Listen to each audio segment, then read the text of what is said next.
¿Qué tal, Clau? ¿Cómo estás? Hoy venimos a visitarte acá en el Biblio, entonces no sé cómo estás. ¿Todo bien? Muy bien, muchas gracias, Michael. Bienvenidos a este espacio, desde donde yo ya trabajo 5 años, que ya es un tiempo considerable, pero me gusta siempre recibir sobre todo a gente joven. Me gusta mucho eso. Sí, todavía no nos llega la vejez. Ojalá no No, llegue, todavía no no. llegue todavía mucho tiempo.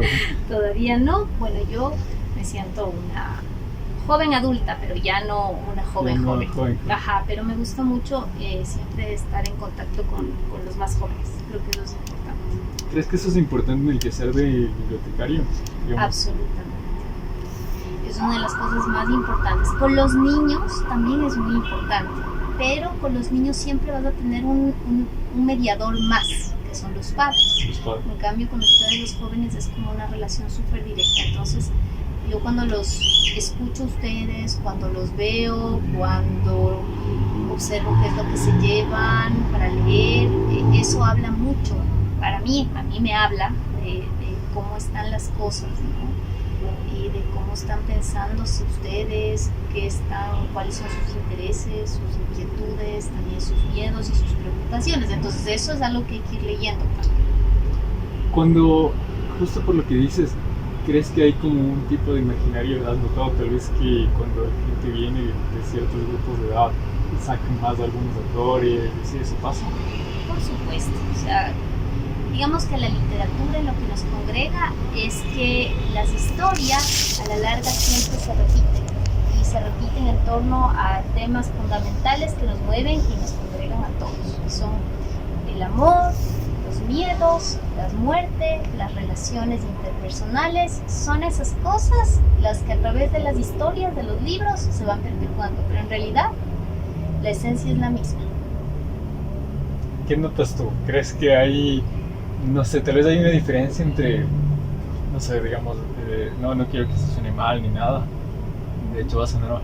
No importa, no es necesario ser arrepentí de decirlo políticamente ya. correctos, para eso son estos espacios. ¿Crees tal vez que hay diferencias en las lecturas de género? Tal vez más que por razones, quizás, no sé, prejuiciosas o algo, tal vez si notas alguna propensión quizá de los chicos de ciertas edades a sacar algunos libros, no sé, tal vez, yo me imagino ahorita tal vez eso no es la norma, pero sí creo que tal vez en la adolescencia como que uno, al menos gente que lee, suele sacar cierto patrón. Yo por ejemplo sentía que seguía algún patrón como, no sé, antes leía más filosofía y luego ya vas cambiando de gustos o te vas como enfocando en algo. ¿Tú quieres eso direccionarlo a una cuestión de género, que leen más los chicos y las chicas? No tanto en eso, más sino bien, digamos, tal vez notas que, porque a mí me encantaría que se rompa el patrón. Puede ser que tal vez la gente crea que los chicos sacan más libros que no tienen que ver con historias amorosas, pero puede ser que tú como notándolo, tal vez no sea así, tal vez los chicos lo saquen más que las chicas. Es diverso, mira, a ver, en realidad los jóvenes generalmente lo que están buscando es algo que les interpele, que les hable un poco de ese mundo externo que están explorando y que muchas veces resulta súper hostil, ¿ya? Entonces es como decodificar eso. ¿Cómo lo hacen? A través de literatura, por ejemplo, de ciencia ficción, ¿ya? Que no es tan ciencia ficción. De hecho, la literatura se anticipa eso a la ciencia muchas veces. Y son esas cosas lo que ustedes o los jóvenes o los adolescentes es lo que empiezan como a indagar para tratar de alguna manera de explicarse, creo yo, a veces ese mundo hostil y un poco ya hasta caótico al que se están enfrentando, más en este tiempo, ¿ya? Pero eso ha sido un patrón que ha sido como constante, ¿ya? Y yo lo noto que se repite generación, o sea, yo tampoco es que he visto pasar muchas generaciones, pero al menos sí, porque yo no es que mi carrera con los libros empezó desde acá, yo ya vengo trabajando en libros casi 14 años, y es un patrón que sí vengo observando hace algún tiempo, pero he visto que estos últimos 3 años se ha acentuado más. Como la ciencia ficción. Sí, ahora, hay otro aspecto súper importante y que es el punto de fuga que también también llamo yo, que necesitamos todos nuestros procesos lectores. Y por eso también hay mucha gente que lee fantasía, lo que se llama literatura fantástica, que no es un género como tal, pero sí es, digamos, la forma de escritura, ¿ya? Y tienen, digamos, muchísimo pegue todavía autores como Tolkien, por ejemplo, que no es fácil de leer, pero que lo siguen buscando. Lovecraft es otra literatura que también no es fácil, pero que se sigue buscando eso, porque además es un punto de fuga, pero a la larga hablamos nuevamente de las monstruosidades. Tal vez yo lo estoy entendiendo mal. ¿Qué me dirías tú como un punto de fuga? Un punto de fuga es algo que de alguna manera te ayuda a visualizar o imaginar algo más allá de lo que está aquí. Más allá de tu inmediatez, digamos. Exactamente, ¿ya?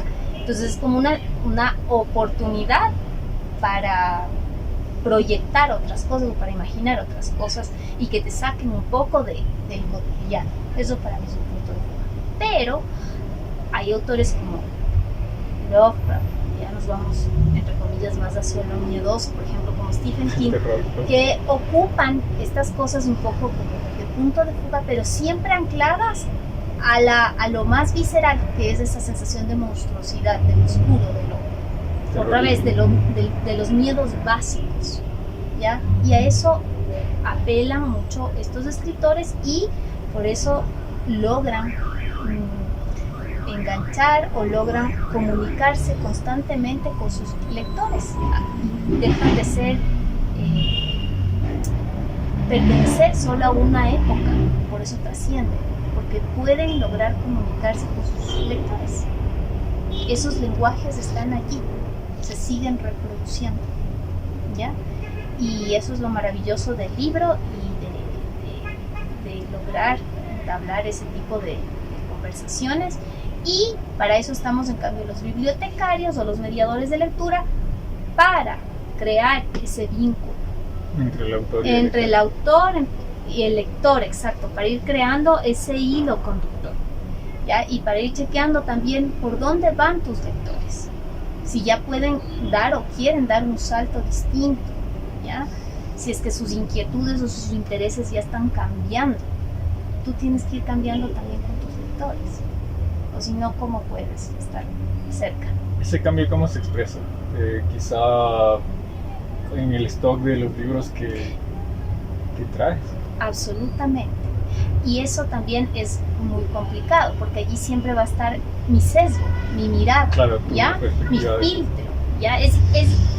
O sea, decir que este proceso de escoger libros y acercar libros a los lectores es súper arbitrario y democrático, no lo es. Va a estar de por medio también mi filtro, ¿ya? Eres el dictador.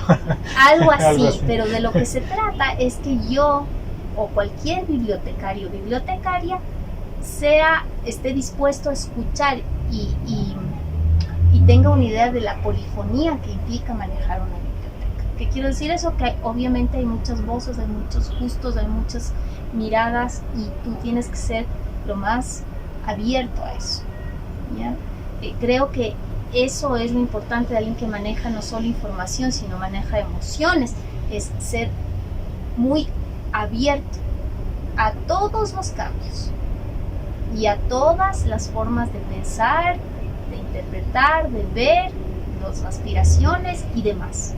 Tal vez ahí crees que es una visión compartida entre bibliotecarios, o crees que sí hay, digamos, bibliotecarios que se cierran a su mundo literario, tal vez? Claro, es que lo que pasa es que también hay distintos bibliotecarios como distintas bibliotecas, ¿no? Entonces hay bibliotecarios que están enfocados a cuidar la memoria, ¿no? Entonces ellos trabajan con otro tipo de documentos, de archivos. Hay otros bibliotecarios enfocados a, digámoslo,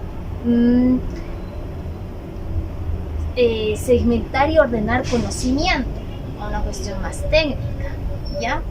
Y hay otros bibliotecarios como nosotros que lo que nos interesa es generar otro tipo de redes, de canales, de sentidos de apropiación con los libros y con los espacios en donde hacemos nuestro quehacer, que son las bibliotecas. Entonces, puede que no compartamos todos una misma idea de lo que significa ser bibliotecario, pero lo que sí es que estamos aquí, lógicamente, para mediar.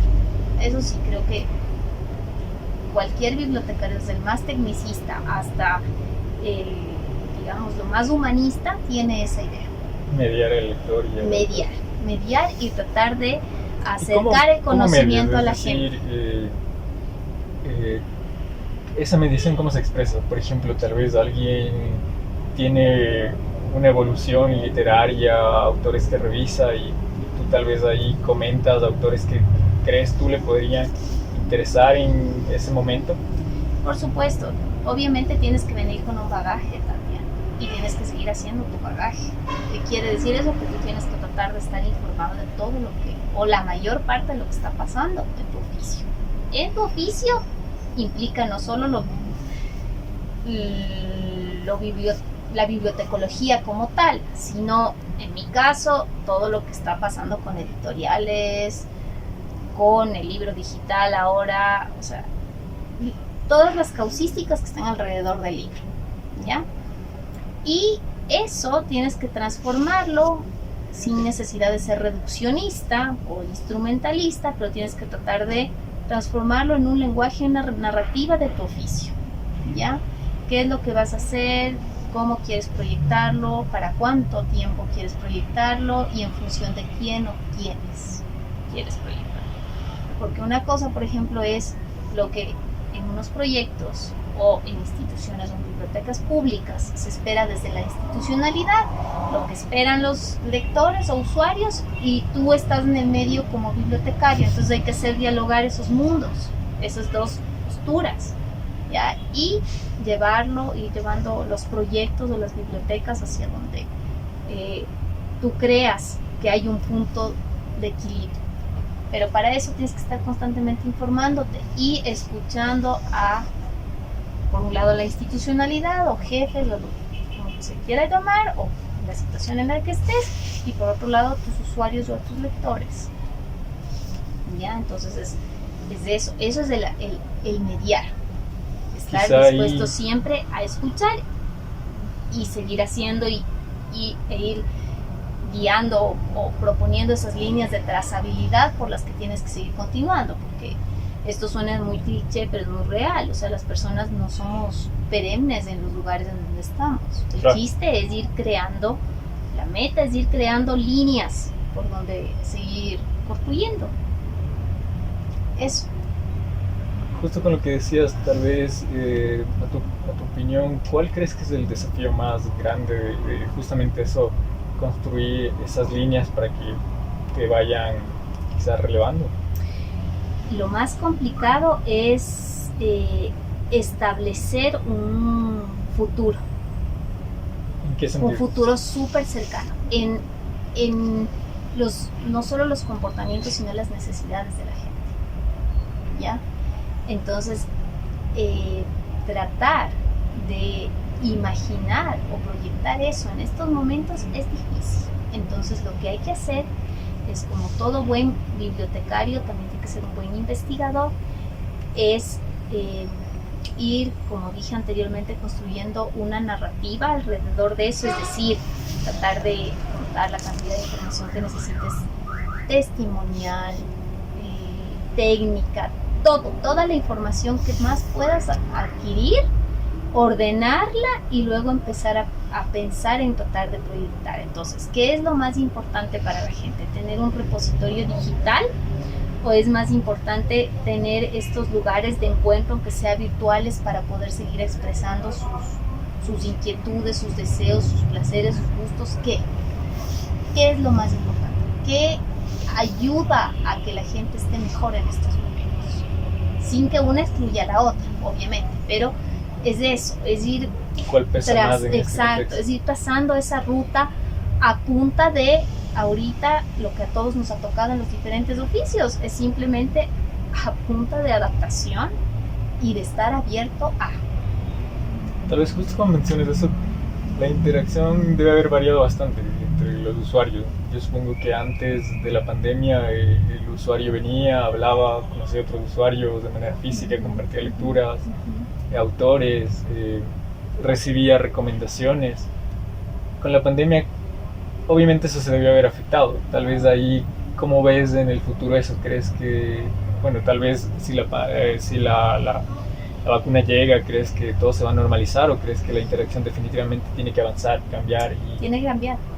Es que, a ver, cuando hablamos de una digitalización del mundo, no hablamos de simplemente un formato digital, es que el comportamiento cambió. Y eso es irreversible. Y quien no lo entienda, pues simplemente, no digo que va a quedar fuera de, nadie queda fuera. Al mar. Siempre hay procesos de inclusión. Más que de inclusión, es una cosa de no solo readaptación, reciclaje, diría yo. El sistema lo recicla todo, ¿ya? Pero bueno, no nos vamos a meter a hablar en estas cosas más complejas, pero nuestra percepción de el relacionarse ha cambiado, ¿ya? Ahora, ¿qué es lo que yo pienso nuevamente? Que a lo que, y no es una verdad, ojo, es simplemente lo que yo pienso, que a la larga lo que necesitamos siempre es contar con la presencia de un otro, ¿ya?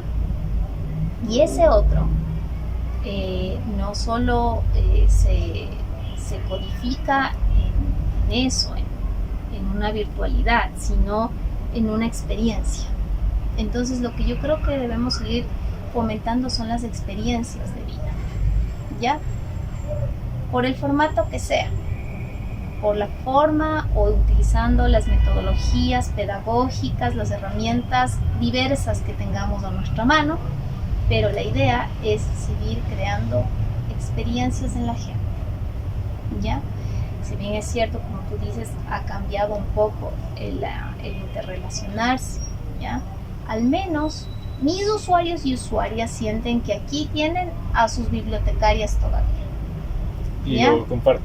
Ya, exacto, que no son gente que solo nos interesamos, y es en serio, o sea, no solo nos interesamos por darles un libro, nos interesamos porque estén bien dentro de las circunstancias y apoyarles en lo que podamos, siempre desde nuestro pequeño, digamos, lugar, pero sí ser para ustedes siempre un aporte, ya un sostener, ya. Entonces, como hablábamos antes de que se prenda la cámara, eso es una biblioteca también, es un lugar de resistencia.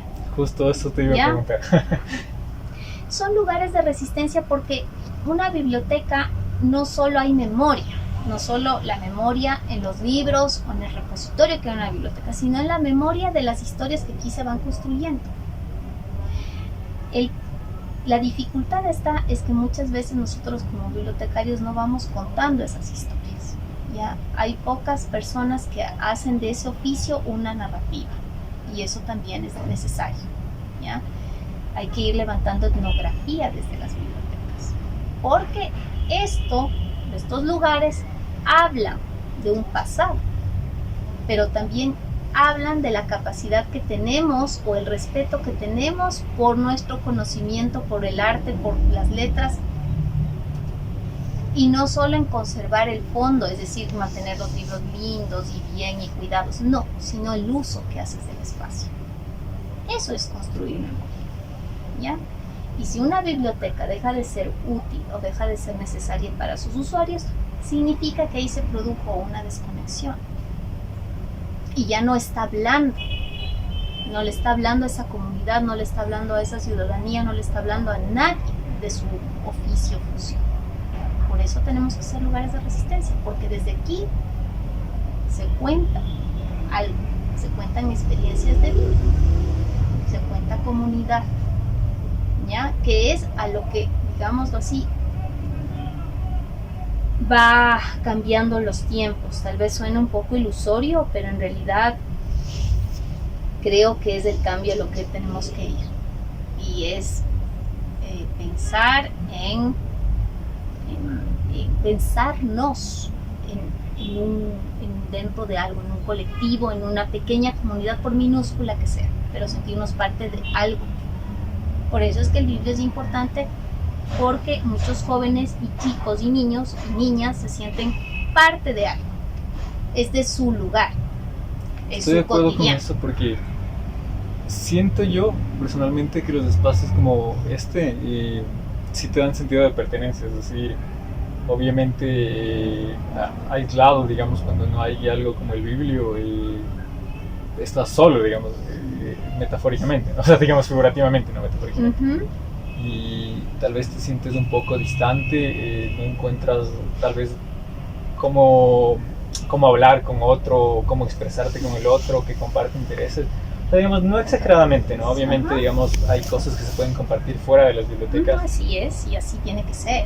Claro, pero justamente tal vez el espacio de la biblioteca cuando quieres estar en ese espacio, cuando quieres compartir lecturas y a través de la lectura creo que más lo que compartes es quizá cosmovisiones, percepciones, sentimientos, emociones.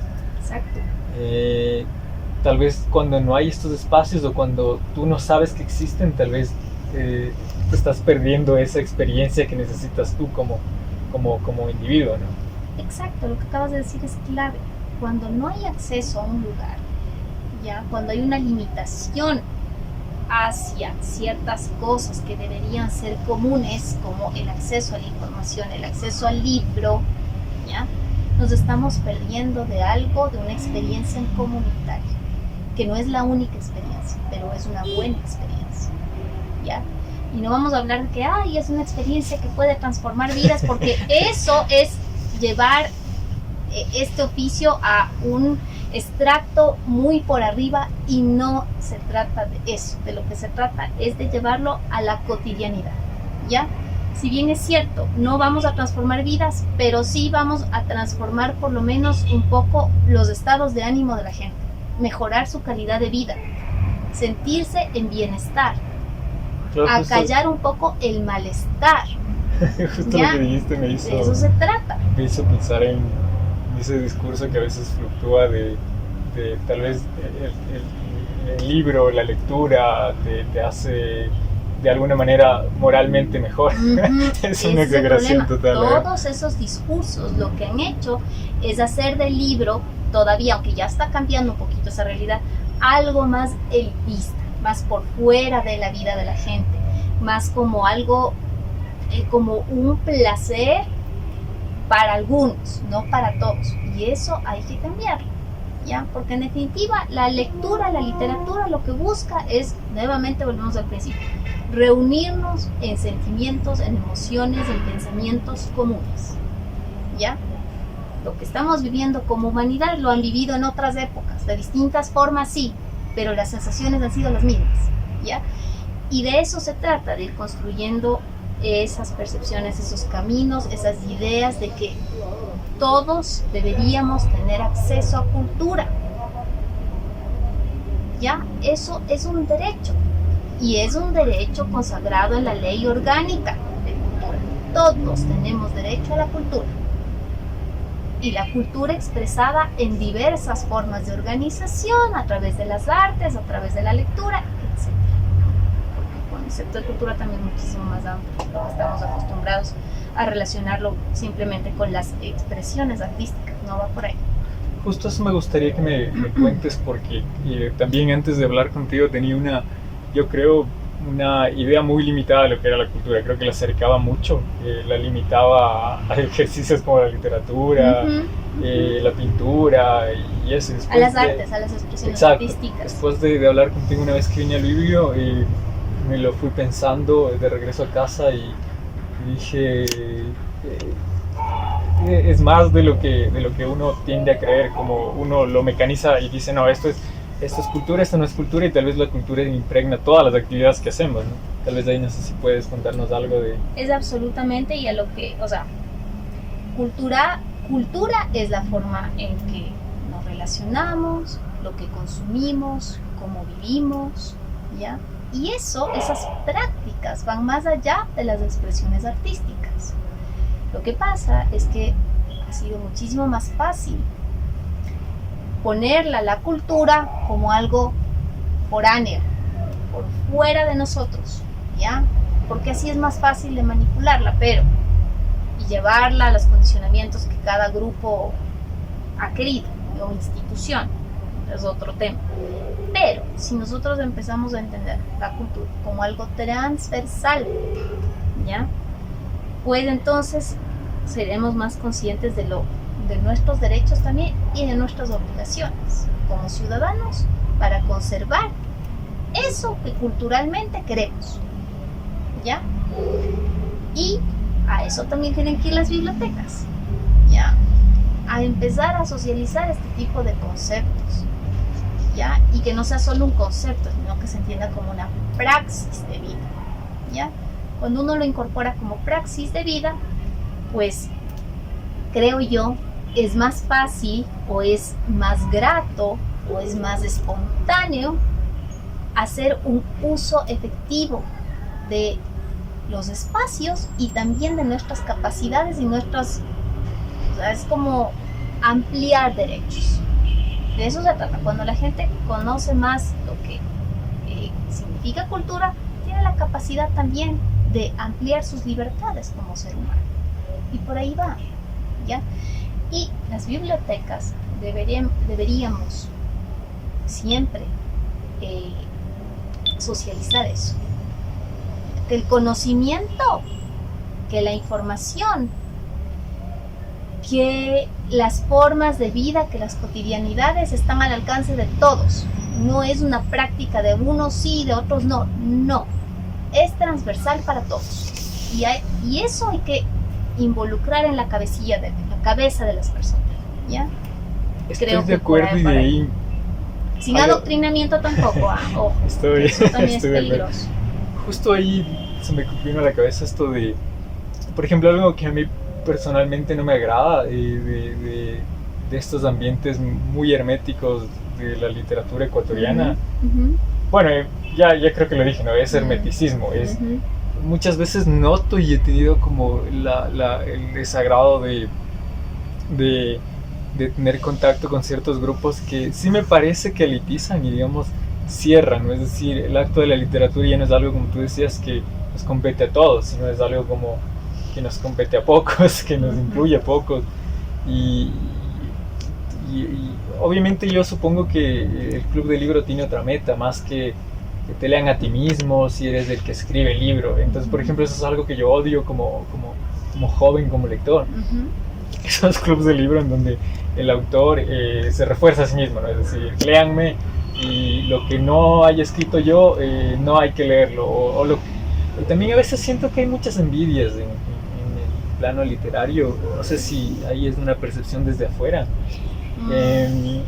pero sí les siento que al menos no sé si en Ecuador, pero aquí sí siento que nos falta identidad, ¿no? Es decir, noto que muchas veces autores se leen a ellos mismos o a sus amigos y fuera de ellos no se leen, y ese ejercicio literario y cultural y humano me parece como muy, no sé, como un delito social. A veces lo siento así, siento que no hay nada que valga la pena cuando tú quieres solo ser leído tú mismo y no leer al otro, ¿no? Es algo que no sé, ahí tal vez, ¿cómo le ves tú desde esta perspectiva que tienen? Verás, es que hay unas generaciones distintas, ¿no? Lo que tú dices todavía es muy cierto, ¿sí? Pero, por ejemplo, frente a la crisis pandémica, con muchos de esos paradigmas quedaron un poco derrumbados también, ¿no?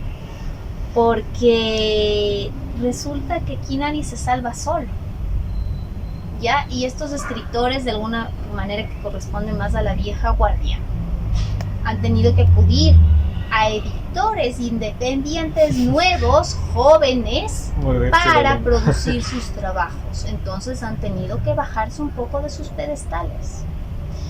Y ha habido este diálogo intergeneracional para poder sostener la literatura ecuatoriana, ¿ya? Por un lado eso. Por otro lado, ustedes están cambiando también las cosas, ¿ya?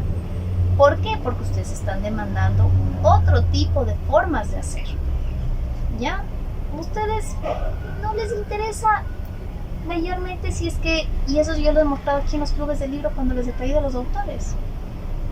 Y los autores saben perfectamente que vienen a buscar lectores, no vienen a reafirmarse. Y eso es lo que se debe hacer en diferentes espacios. Buscar escritores buscando a sus lectores. ¿Ya? Porque aquí pudo haber venido un Javier Vázquez, pudo haber venido un Iván Ewes, pero ¿y? Si es que no se saben comunicar ese rato con sus lectores o futuros lectores. Claro, que incita a que los leas. Hay que salir de la zona de confort, todos tenemos que salir de ahí, ¿ya? Y el ambiente, como tú dices, sí, literario suele ser cerrado como muchos ambientes, ¿ya? Pero creo que frente a crisis como estas, esos paradigmas han tenido que cambiar o están empezando a evolucionar, aunque sea a la fuerza. ¿Ya? Pero quien crea que puede sostener algo solo, o una institución sostenerse sola por ahí,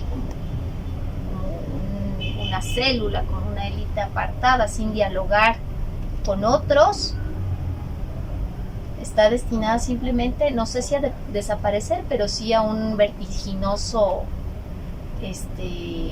una vertiginosa desvalorización. Indiferencia de... Absolutamente, ¿ya? Y lo interesante también es que ha habido un quiebre en la escritura, para mi forma de apreciar, de escritores que han roto bastante con las antiguas generaciones, y son gente que ahora tiene 30 años y que ha tenido otra formación, porque desde las universidades también, digamos que ya hubo una formación también de literatura, y son personas que han tenido acceso a otras cosas, y eso también involucra nuestra mejoría económica de hace algunos años. Todas esas cosas, todo es transversal, ¿ya? Todas esas situaciones han hecho que jóvenes, adultos jóvenes, se hayan podido preparar mejor, hayan podido ver mundo, hayan podido viajar, hayan podido leer otras cosas, y por ende se hayan puesto a producir otra literatura que dialoga mejor con sus públicos, ¿ya? Y entonces allí tenemos, sobre todo mujeres, ahí tenemos a la Mónica Ojeda, ahí tenemos a la Gabriela Ponce, ahí tenemos a la Daniela Alcíbar, ahí tenemos a un cúmulo de narradoras que han ido marcando hito y que han roto el paradigma con esas viejas escuelas en la forma de escribir, en la forma de hacer circular su obra y en la forma de relacionarse con sus lectores. ¿Ya? Entonces, ahorita te digo yo, para mí, estamos construyendo, estamos en página en blanco y estamos otra vez escribiendo todos desde nuestros lugares de enunciación, pero todos estamos escribiendo otra historia. ¿Ya? Y obviamente no es que te puedes despegar de todo lo hecho, imposible, eso es un error, pero sí tienes que ir leyendo esos cambios y en base a eso ir replanteando las cosas. Uno de los cambios que me gustaría ver es la celebración de la literatura cuando está viva a través de quien la encarna, porque tal vez ahí el que se me viene ahorita a la mente es Kafka, ¿no? Creo que sí habría que cambiar de paradigma respecto a esa celebración del autor vivo y de leerle, de estar en contacto con él, invitarle a conversar y todo eso, porque a veces me parece que sería, no, de hecho sería triste, no me parece, sería triste que un autor en nuestro tiempo, en nuestro territorio, que comparte cosas con nosotros, tenga que morir antes de que aprendamos a decir, había que leerle, ¿no? Había que leerle a ella, ¿no? Eso sí me gustaría que ese paradigma cambie bastante. Siento que es necesario, ¿no? Es como una urgencia, creo yo. Pero creo que va a tomar tiempo todavía. Mucho tiempo. Acá el premio que tenemos al reconocimiento literario es el premio Eugenio Espejo, por ejemplo. Ya este último año se lo ganó Juan Valdán, ¿sí? Que ya está en su edad, una edad bastante avanzada, pero que ha hecho mucho por la literatura ecuatoriana. Pero nuevamente vamos, o sea, eso es un espectro que tal vez no se siente, no es tan público porque está solo desde la esfera institucional, que está bien, ¿ya? Las instituciones también tienen que hacer eso, pero está también la responsabilidad en otras voces, otros escritores más jóvenes, en bibliotecarios, en mediadores de lectura, en tener esos valores vivos, ¿sí? Y como tú dices, en tratar de propagar ese trabajo que está ahí muerto, porque si un libro no es leído, pues una obra o un autor no dialoga con algún lector, pues simplemente como que pierde el valor simbólico. De hecho, justo lo que decías de eso se me entró una frase, no sé si alguien la haya dicho, pero yo diría, el libro no es tal si no es leído. Exacto. Ajá, Exacto. No hay libros si no se lee. ¿Sí? Por supuesto, y por eso estamos hablando nuevamente de la temporaneidad de ciertos autores, es porque siempre pueden dialogar con sus lectores, porque un lector, en el momento en que empieza a leer, lo que hace es eso, es conversar con el escritor y su mundo y su época, ¿ya? Por eso es que los libros siguen siendo, digamos, importantes, por eso es que la lectura o la literatura sigue conectando con generaciones y generaciones, por esa capacidad. Hay algunos obviamente que trascenderán, como en todo, otros no, pero el acto en sí es lo que debe perpetuarse, ¿ya? Porque en eso ya hemos hablado, hay no solo memoria, sino trascendencia.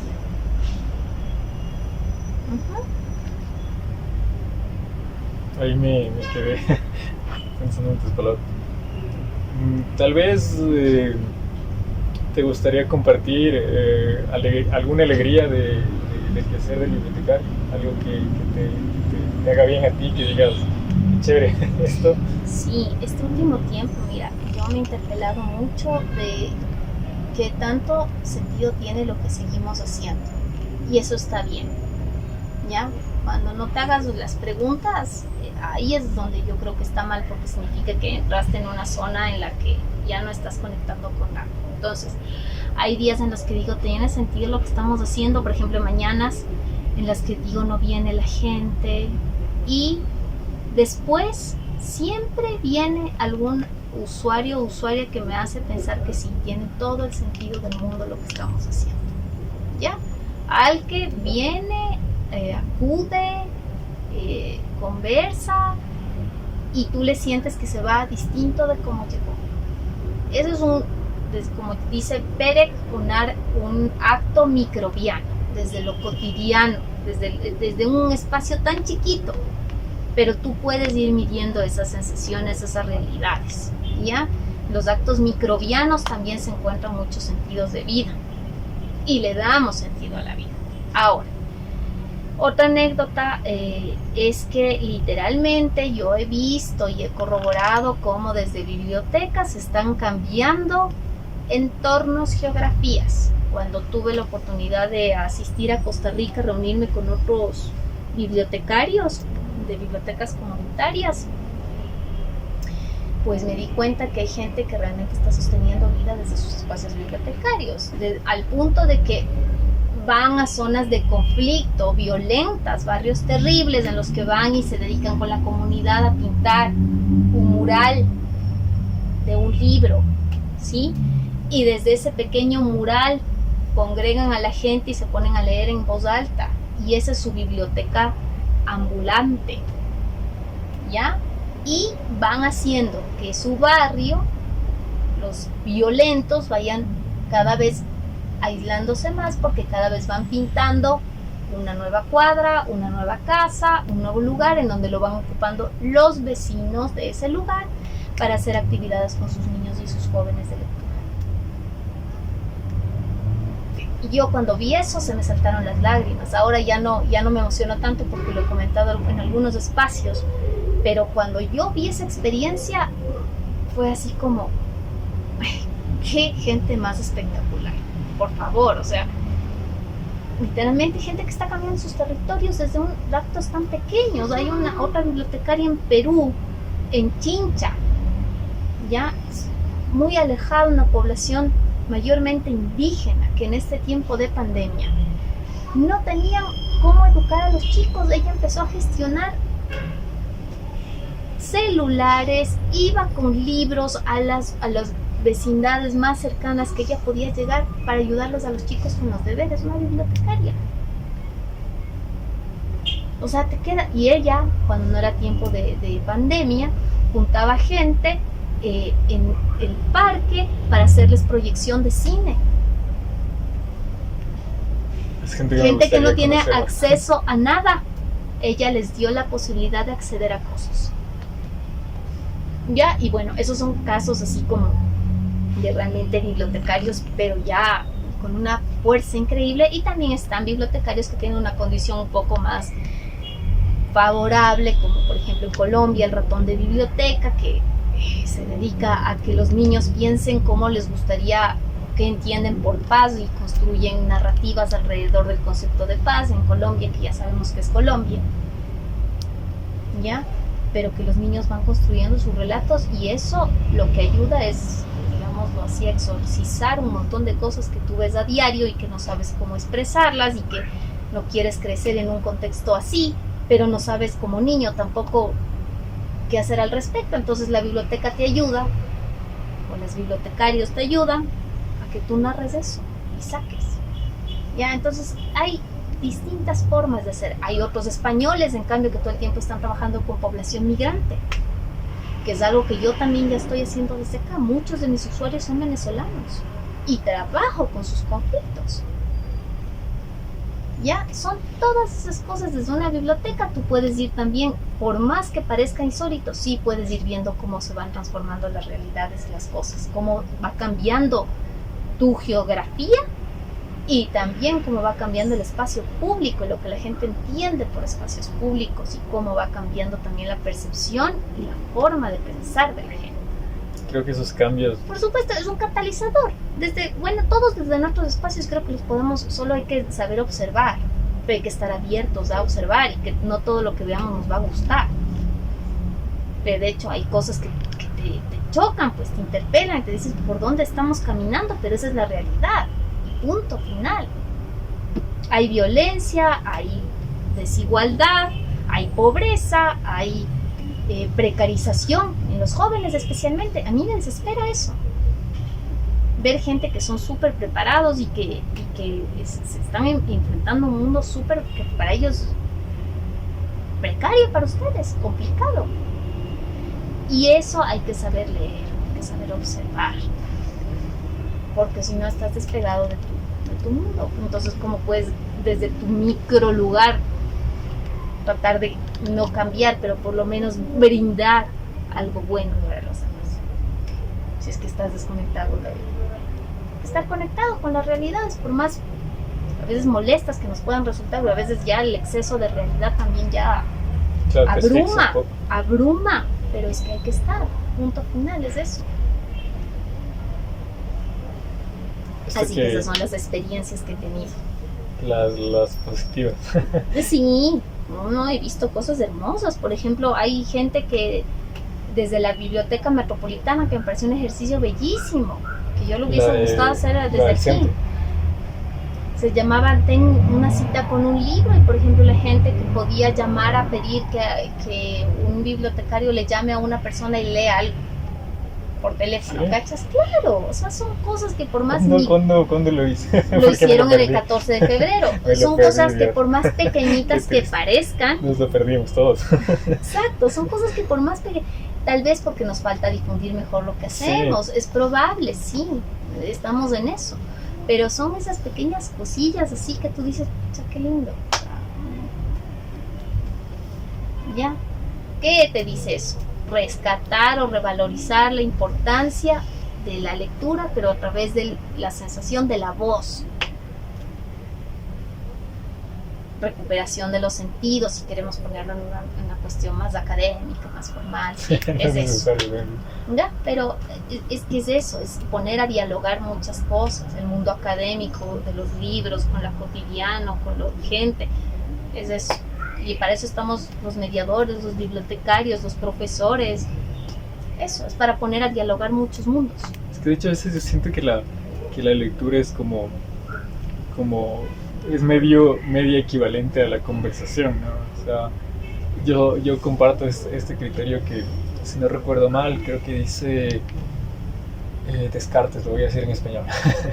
En el Metafísica me parece que es en donde describe leer un libro es como hablar con las mejores mentes del pasado. Y bueno, digamos, no cerrándolo tanto a las mejores mentes y adjetivizándolo.